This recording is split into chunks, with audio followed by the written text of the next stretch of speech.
Pakistan Peoples party کے chairman Bilawal Bhutto Zardari نے اپنی جماعت کے ارکان سندھ اسمبلی خاص طور پر صوبائی وزراء کو بلاول ہاؤس طلب کر کے بڑے واضح الفاظ میں یہ ہدایت کر دی ہے کہ وہ پارٹی اور حکومت سندھ کے پلیٹ فارم سے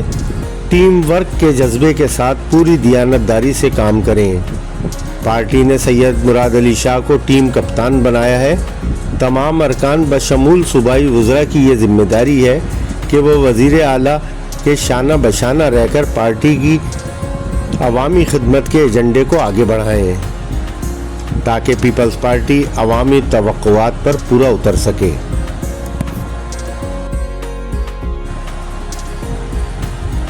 پیپلز پارٹی کے چیئرمین نے اپنے ارکان سندھ اسمبلی اور سندھ کابینہ کے 3 اہم وزراء کو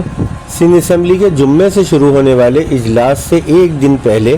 بطور خاص بلاول ہاؤس اس لیے طلب کیا تھا تاکہ ایوان کی کارروائی کے دوران سرکاری بینچوں پر موجود حکمراں جماعت کے ارکان میں مکمل سیاسی اور ذہنی ہم آہنگی نظر آئے۔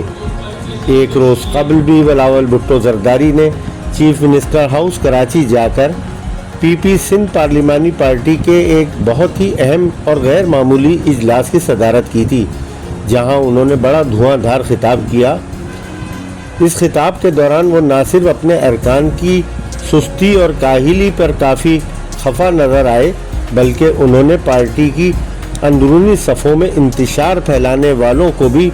سخت انتباہ جاری کیا کہ وہ اس قسم کی سرگرمیوں سے فوری طور پر باز آ جائیں کیونکہ اس سے پارٹی کو نقصان پہنچے گا۔ آج بلاول بھٹو سے ملاقات کرنے والے وزراء نے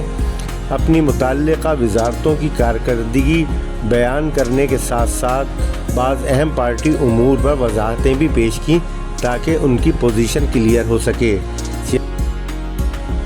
چیئرمین بلاول بھٹو زرداری نے جمعرات کو بلاول ہاؤس کراچی میں انتہائی مصروف دن گزارا اور ان سے بڑی تعداد پارٹی رہنماؤں نے ملاقاتیں کی۔ اس موقع پر ملک کی تازہ ترین سیاسی صورتحال اور پیپلز پارٹی کی آئندہ سیاسی حکمت عملی پر تفصیلی مشاورت جاری رہی۔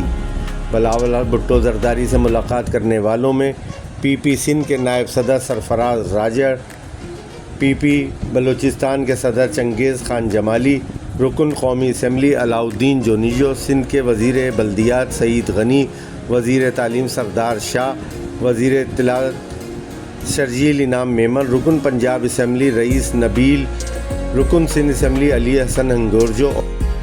اور رکن سندھ اسمبلی غلام قادر چانڈیو بھی شامل تھے۔ صوبائی وزراء نے بلاول بھٹو زرداری کو اپنے محکموں کی کارکردگی سے آگاہ کیا جبکہ ارکان سندھ اسمبلی نے پارٹی چیئرمین کو اپنے حلقوں کے عوام کے مسائل کے بارے میں تفصیلات مہیا کیں۔